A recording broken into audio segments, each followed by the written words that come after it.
kind of digging in, I know that a lot of bands right now are celebrating 25 years by kind of looking back in the past at albums that they put out, where you guys are Hmm. putting out brand new albums. So kind of walk me through the process of the Blood album and how it kind of came about. Yeah, Blood's in reference, we're older now, but Blood's, one of the most important things to us. Really is the most important thing is the relationships we have. So Blood is in reference to family, whether that's, family or close friends, and your legacy, the people before you, your generations before you and generations after you. That's kind of what the title is in reference to. Yeah, man, when we get together to create or play music, we still have this fire and this thing that happens. That's, when good music is created, it's kind of magical. So we still get these moments where adrenaline's flowing and you're getting chills because you're like, man, all right, this is exceptional stuff, man, and then you just put your heart into it and hope the fans love it. And I've said this a lot in the interviews. I don't want to sound too cliche, but it's definitely one of the strongest top to bottom records we've ever done. Yeah, You're fine, man. yeah, man, it's a very strong record. It's a complex record. You guys have, even after 25 years, I think you're showing growth with every release. I think this record's no different. I think you kind of stretch the boundaries of maybe what Collective Soul is or was, and I think you guys are exploring Mm-hmm. new territory as well. Yeah, I think we forged a little bit of new territory there with them blues and getting into a little more of the prog rock and letting loose a little bit. We want to sound like us, but we also want to grow as musicians and experiment with different things as well. So that's important to us, and we don't, it's not a thing where we're going to get too crazy and get so far out of the box that it doesn't sound like Collective Soul. But Right. yeah, we did enjoy forging new ground with some of these songs. Like I said, Zen Blues really sticks out to me. And then I think Crushed is another one where we got into some prog rock rhythms. Me and Johnny really got into tricking out the rhythm section. Yeah. So I know you guys have been really good about Collective Soul will be on and do things, especially during the summer. But then you guys also pursue your other projects. I know you've done a couple solo records and have your band that you work with, and I know Ed's Mm-hmm. gone out and done stuff. How does that keep the creative juices flowing for you guys? I mean, I would have to think that has to be kind of a benefit. Yeah, I mean, we definitely, even before we started doing it, we support each other, and the thought was that it'll make Collective Soul stronger. To be able to go outside of Collective Soul and create from a different point of view, right? Especially with my solo stuff, I create behind a piano. Some of them were started behind an acoustic guitar, but piano was my first instrument, and I sit behind a piano and melody and lyrics Yeah. come to me. So it really recharges your battery, makes it stronger when we do get back together as Collective Soul, because we also now, after 25 years, we realize also what kind of strength that actually is. We're strong together, and that has only gotten stronger. That's never changed. Right. It just takes sometimes to create outside of the Collective Soul box. You kind of get that realization. You get maybe a little more appreciation of like I said, where our real strength is. We know where that is, and we're happy about it. Yeah. I know. Back in 2015, when you guys were getting the last record was coming out, Johnny and man, I just completely Jesse. Jesse. Like they were new to the band, and I know Ed had spoke to Mm-hmm. the punch in the arm that they brought to the band. Now these Yeah, guys have been with you guys now for going on 5 years or more now. yeah, Is that kind of settled yeah. in? Rab's 2012. So I mean, he's getting on up there. And Yeah, then Jesse's been with us about 5 years now. yeah, man. It's cool to see. I mean, like, you have the core of you, Dean and Ed, and then these Johnny and Jesse. You really fit in well, and the chemistry is definitely there on the live shows and on the record too. So it's cool to see Yeah, things kind cheers. of And I settled feel in. like it's definitely there, man. It's still a great energy. I love playing with Johnny Rab, man. And Jesse's just a great guy, great addition. We're all, we're tight, man. That's cool. Now, when you sit down to write, is there any distinction? Like, if you sit down and write a song, and maybe you're going for your solo record or doing something outside of Collective Soul, you think, you know what, this might fit better with Collective Soul, or is it just a matter of where you're at the time as far as projects? Yeah, it could be a little bit of both, but yeah, for the most part, I feel like my stuff, most of the time, it doesn't remind me of something that would be cool, that I would want to take to Collective Soul back. There was a song of mine, it's the second track on my latest solo record, Serengeti Drivers, that we worked on it a little bit at the studio, and then once we started really recording Blood, then other songs came to light. But yeah, one of those songs off Serengeti, we were talking about using on Collective Soul record. So it just depends. You know, it just depends on which song. Do you have a favorite tune off of Blood? Favorite tune? I mean, like I said, Them Blues really is special to me because we really, I mean, I feel like it wasn't just like, hey, let's experiment. I think we really got into that song. We found a wave of energy and just wrote it. I do like the overall theme of Big Sky. I'm a rock guy, but I like a good pop sensibility, and I just love the overall theme of that song. It's a simple theme, just talking about positivity and how there's something bigger in life than the individuals. So yeah, I like Big Sky a lot. That kind of carries on. What I feel like from the fans' perspective of Collective Souls, you guys have always had hope in, you've always, in the music, you've explored all kinds of different things. You've asked questions, but at the end, I've always felt like there's an overwhelming sense of hope with Collective Soul music, and I love that that's been kind of continued on the Blood record. It's not all just a bunch of doom and gloom and the world sucks. You guys, so that's just something I appreciate from you guys. Silver lining kind of thing. I mean, and I don't, again, Ed's responsible for almost all of our lyrics, and we help here and there, but Ed's genius at it. And I think he should be recognized as one of the best amongst our peers. Yeah, agreed here, man. So can you think back to, and this is kind of looking back to the legacy, the 25-year legacy, but when you guys went in the studio to record Hints and Allegations, as opposed to going in there and recording Blood, of how things were different and maybe how things were the same? Yeah. I mean, really, the first record that we went in as a band to record was our second record. And we've told this story a lot, but like the first record was, some of those songs were done as a band. Some of those songs were done just as Ed solo. Some of them I recorded a part for him, but one of the guys in Collective Soul might record a part for him. But half of that first record was really just intended for Ed to shop his songwriting strength. Okay. And then you can kind of tell which ones were band songs. Good Night, Good Guy. Yeah. A song called Breathe.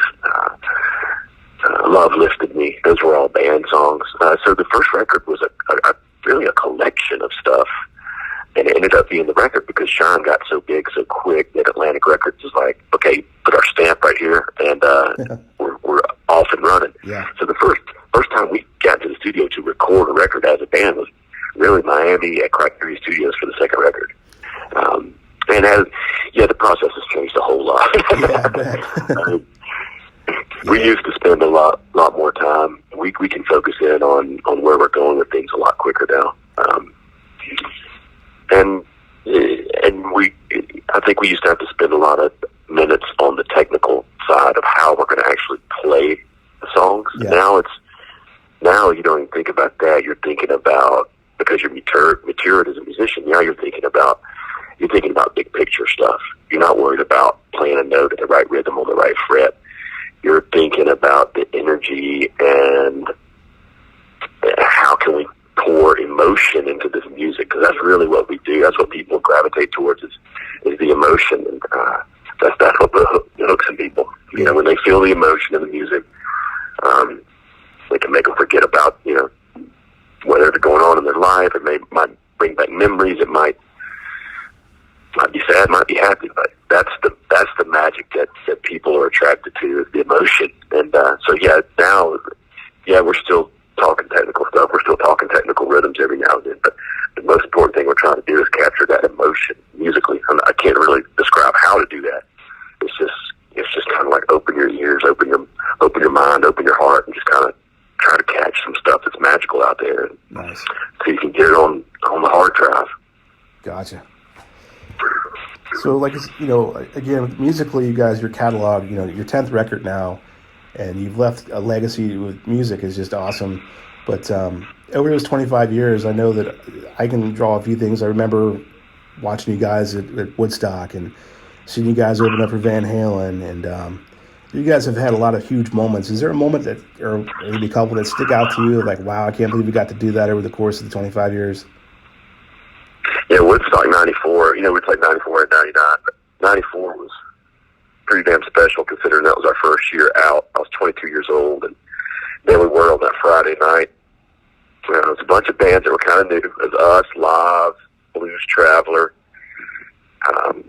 and then one of my biggest favorite bands growing up and influencing me through college years and stuff was King's X, and they were on that Friday night too. And they were signed to Atlantic, so I got to meet King's X that day, and I remember thinking how awesome that was. I saw them play side stage in front of the 350,000 there at Woodstock, and then I was like, I had this moment of like, oh shit, we're about two bands from now, man. This is crazy. I do remember that being side stage at King's X, and just thinking, wow, this is impressive. Yeah. And that first one was just beautiful too, man. It was actually a farm. It was a nice natural amphitheater. And you literally could not see where the Sea of Humanity ended. You couldn't see the end of it. Yeah. Where 99 was just totally different. They had us on top of the tarmac, and it was just so much more commercialized. Sure. But yeah. And then, like you mentioned, Van Halen, man, those things mean a whole lot to all of us. The fact that we still tour with Sammy and Michael, we still see Eddie Van Halen came to our show in L.A. When those people consider me their friend and they know me by name, they know my family. We've known those guys over 20 years now. That means so much to us, man. Because that's just real, and I can't really describe how much that means to me when Michael Anthony's inquiring as to how I'm doing and how my family's doing, and I'm asking how his kids are doing. Heck, I remember his kids when they were kids in '95. Now Michael's a grandfather. Yeah. So those relationships mean a lot to us. Tommy Shaw, he recorded a song, or guest played a guest vocal on that last song, Porch Swing, and I think he got a little mandolin part in there on Porch Swing too. Those relationships with the classic guys that are literally, Sammy Hagar is one of the most professional, one of the best rock and roll musicians ever. Same thing with Tommy Shaw. Yeah. Dude, that vocal, God dang, Tommy's vocal is still on fire. It is one of the best rock and roll vocals there ever will be, ever. Yeah, man, he doesn't get enough credit for the stuff he does, man, for sure. He really does. When you go see him live, you kind of get impressed because a lot of people don't realize. Yeah. Yeah, and then there was also, I can't forget, I have to mention this too, like you guys had Elton John on a track, that was a killer tune too, man. So, you guys, like I said, the legacy. Yeah, man, that just means the world to us. The fact that Elton John, befriended us and then did us the honor of, that's a cool song, dude. Perfect Day. It's a real cool song. Yeah, man. Like I said, I love the catalog. Do you have we'll get to wrap up here soon, man, but do you have a favorite tune out there, maybe from the past 25 years? Maybe, it's not a Shine or it's not a Gel, but just something that just... Collective Soul? Yeah, one of your favorite tunes out there that you just... Well, I've been listening to... Somehow I got caught listening to Discipline Breakdown a lot. Yeah. The third record, and that record sonically sounds so different. I understand why it does. We were in that cabin, and we were going through a lawsuit. Atlantic Records couldn't give us any money to record, I've been liking going back and listening to that whole record lately, and it's, to be honest with you, that right now that whole record, I'll just go ahead and say, go back and listen to that one to the fans. Just check it out. We don't get to play as many songs as we'd like to live. Yeah, that's my album, man. That's the one that I really, as first. Really, that's the one you gravitate towards. The song "Maybe" is my all-time favorite. Maybe you just gave me chills because "Maybe" was the one I was going to say. "Maybe," and then also "Crowded Head." Yeah, those songs, man, those are just. That was a great record, and we don't get back enough to that record. Yeah. You talk about you get cheesy. I get cheesy, but that's a record and growing up that I can go back to and remember exactly what was going on in my life, especially when I hear "Maybe." So thank you guys for that. Yeah, cheers. Yeah, man. So we'll kind of wrap up. You guys got a show here Thursday night at Huber Heights in Ohio, and I'm curious, like with the amount of material that you guys already have, and then a really strong new record. How are you going to balance out the set list, or how have you been balancing out the set list? Right now we're playing. We're only playing 4 new tunes. Sometimes we're playing 6 if we got the energy and the time. Yeah. But we celebrate the hits, man. We're definitely not that band that's too cool to play our hits. We celebrate the fact that our music has been embraced and become the soundtrack to people's lives, like you mentioned. Yeah. So we celebrate the hits. I mean, there's still a number one. We're not even playing "Listen" off of this one breakdown. So there's still a number one rock song that didn't make the list. But I mean, it's a good problem to have. It is. It is. Well, Will, I like I said, man, your music means a lot to me. The band means a lot to me. I appreciate you taking time out to chat with me about Blood and 25 years of Collective Soul. Looking forward to seeing you guys Thursday night for sure, man. I'll be the chubby guy in the photo pit, snapping Cool, some man. pictures. Yeah, we've had some good shows there. And another little side point about that venue, a live record we released. It was the fourth quarter of 2017, right before Christmas. Yeah. I'd say we didn't officially document which songs came from which live show, but a bunch of those songs came from that show and that crowd. Oh, wow. That's a good venue, and we've had some good shows there. So that ended up, I think at least half of those songs ended up from that one show. That's killer. I had no idea. That's cool. Yep. All right, man. Well, we're going to have another good one Thursday, I'm sure, and look forward to it. And just thank you so much.